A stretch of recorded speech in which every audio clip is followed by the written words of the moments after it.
Contract वाली बहू। नरेश की माँ अपने बेटे से मिलने दिल्ली आ रही है। इस बात का पता चलते ही नरेश के दिल में हलचल मच जाती है। नरेश अपनी माँ के स्वागत की तैयारी में लग जाता है। साथ ही उसे डर भी सताने लगता है कि उसकी माँ कहीं अपनी पुरानी जिद पर फिर से बैठ ना जाए।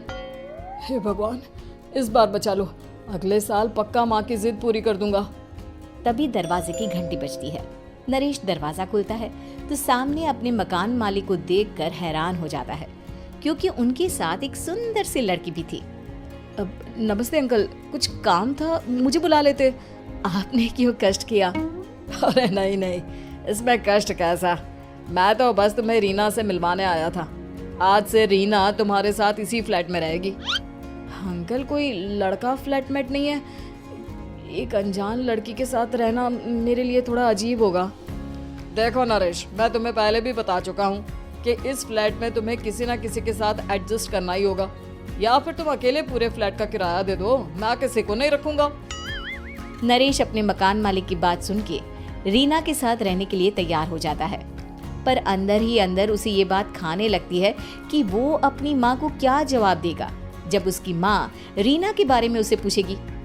दिन बीतने लगते हैं। नरेश और रीना अच्छे दोस्त भी बन जाते हैं, पर अभी भी नरेश अपनी प्रॉब्लम का सलूशन नहीं ढूंढ पाता। एक दिन नरेश बहुत परेशान सा बैठा होता है। तभी रीना उसे पूछती है, क्या हुआ नरेश, तुम काफी परेशान लग रहे हो, सब ठीक तो है ना? हाँ सब ठीक है, बस एक छोटी सी प्रॉब्लम है। वो एक्चुअली 2 दिन बाद मेरी माँ मुझसे मिलने आ रही है। अरे तो इसमें प्रॉब्लम क्या है, ये तो खुशी की बात है।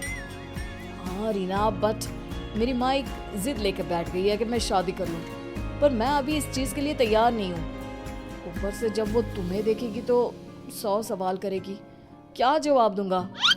अरे इसमें कोई टेंशन वाली बात नहीं है, मेरे पास ना इस प्रॉब्लम का सलूशन है, जिससे ना तुम्हें शादी करनी पड़ेगी और ना ही तुम्हारी माँ मेरे बारे में कुछ पूछेंगी। रीना की बात सुनकर नरेश सोच में डूब जाता है। वो सोचता है कि रीना खुले ख्यालों वाली लड़की है, कहीं माँ को सच बता ना दे। नरेश को सोच में डूबा देखकर रीना कहती है,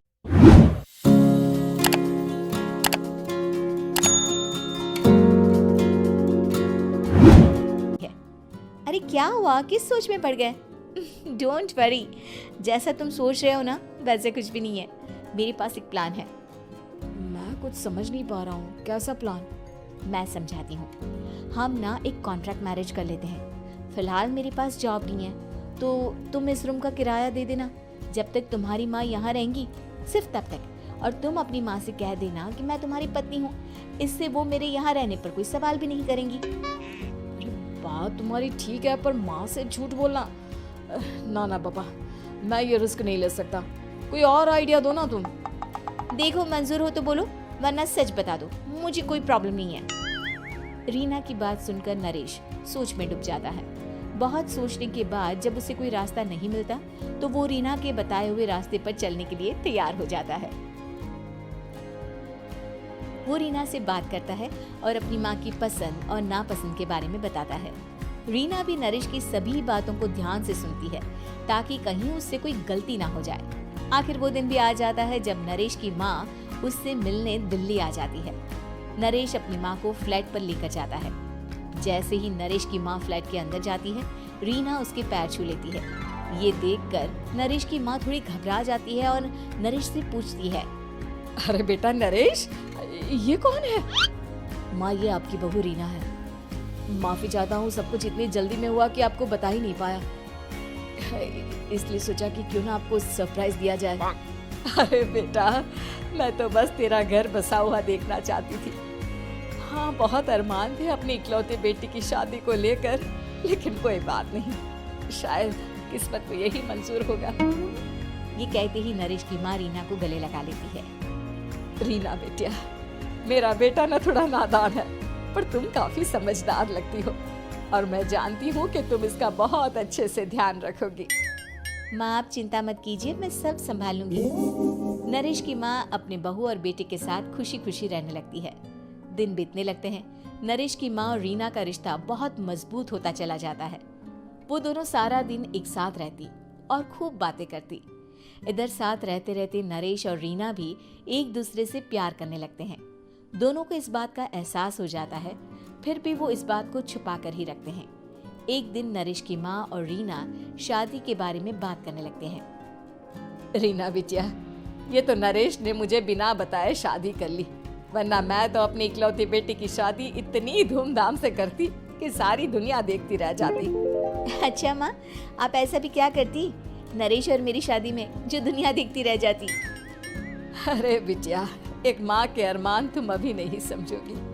मैं तो अपनी बहू को एक रानी की तरह लेकर आती और शादी भी बिल्कुल शाही अंदाज में करती, पर मेरे तो सारे अरमान ऐसे ही रह गए।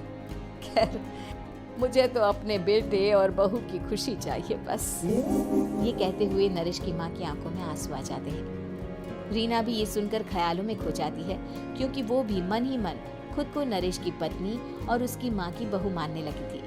शाम को जब नरेश ऑफिस से घर आता है तो रीना खुद को रोक नहीं पाती और नरेश के सामने उसकी माँ को अपने और नरेश के रिश्ते का सारा सच बता देती है।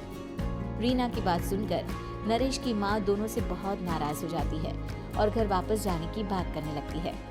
तुम दोनों ने मुझसे सच छुपाकर बहुत ठेस पहुंचाई है मुझे। अब तुम लोगों के साथ नहीं रहना चाहती मैं, कल ही वापस चली जाऊंगी अपने घर। माँ, मुझे माफ कर दो, ये सब मैंने रीना के कहने पर ही किया है, वरना मैं भी आपको कभी ठेस पहुंचाने के बारे में सोच भी नहीं सकता। हाँ माँ, हमने ये सिर्फ आपका दिल रखने के लिए किया, प्लीज हम दोनों को माफ कर दीजिए। तुम दोनों ने मेरे अरमानों के साथ खिलवाड़ किया है, और वैसे भी मुझे अपने बेटे के लिए एक अच्छी लड़की ढूंढनी है, इसलिए मेरा यहाँ से जाना ही बेहतर होगा। माँ की ये बात सुनकर रीना खुद को रोक नहीं पाती। माँ, क्या मैं आपके घर की बहू बनने लायक नहीं हूँ? रीना की बात सुनकर नरेश हैरान रह जाता है। नरेश की माँ भी कुछ समझ नहीं पाती। मैं कुछ समझी नहीं, आखिर तुम कहना क्या चाहती हो? माँ, मैं वो नरेश से बहुत प्यार करती हूँ और साथ ही साथ मैं आपको भी अपनी माँ मान बैठी हूँ। आज जब आपकी बातें सुनी तो खुद को रोक नहीं पाई, इसलिए सारा सच आपको बता दिया। रीना की बात सुनकर नरेश की माँ की आंखों में आंसू आ जाते हैं और वो अपने बेटे नरेश और रीना को गले लगा लेती है। मेरे घर की बहू तो सिर्फ रीना बिटिया ही बनेगी। मैं आज ही तुम दोनों की शादी की तारीख निकलवा दूंगी, बस एक बार तुम्हारे घर वाले मान जाए। उसी दिन रीना के माता पिता भी उनके फ्लैट पर आ जाते हैं। दोनों परिवार आपस में बैठकर बातें करते हैं और शादी के लिए राजी हो जाते हैं। रीना भी कॉन्ट्रैक्ट फाड़ देती है और कहती है, सही मायने में मैं अब बहू बनूंगी, अब तक तो सिर्फ कॉन्ट्रैक्ट वाली बहू थी।